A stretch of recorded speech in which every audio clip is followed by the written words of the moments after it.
మొత్తం రాష్ట్రంలోని ఎంబీఏ కాలేజీలు, డిగ్రీ కాలేజీలు, ఎంసీఏ కాలేజీలు, ప్రొఫెషనల్ కాలేజీలు మొత్తం బంద్ పెట్టింది. ఎందుకు?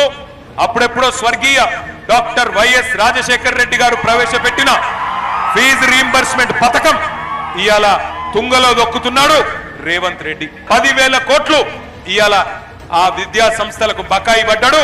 కట్టుమంటే కడతలేడు, కట్టుమంటే కడతలేడు. 5 లక్షల విద్యా భరోసా కార్డు ఎక్కడో పోయింది.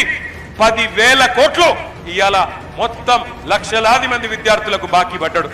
ఎస్సీ, ఎస్టీ, బీసీ, మైనారిటీ, అగ్రవర్ణాల్లో ఉండే పేద పిల్లలు చదువుకోవాలని చెప్పి ఆనాడు రాజశేఖర రెడ్డి గారు స్కీమ్ పెడితే ఇప్పుడు వచ్చిన రేవంత్ రెడ్డి దాన్ని తుంగలో దొక్కుతున్నాడు. 10,000 కోట్లు బాకీ ఉంటే ఇవాళ కాలేజీలో పోయి బాకీ అడిగితే ఏం చేస్తారా, నన్ను కోసుక తింటారా అని ఇవాళ డైలాగులు కొడుతున్నాడు.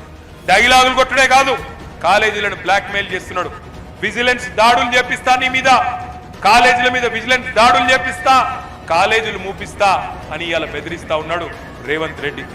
5 లక్షల భరోసా కార్డు ఎక్కడో పోయింది. కాలేజీలకు భరోసా లేదు, విద్యార్థులకు భరోసా లేదు, వాళ్ళ భవిష్యత్తుకు భరోసా లేదు.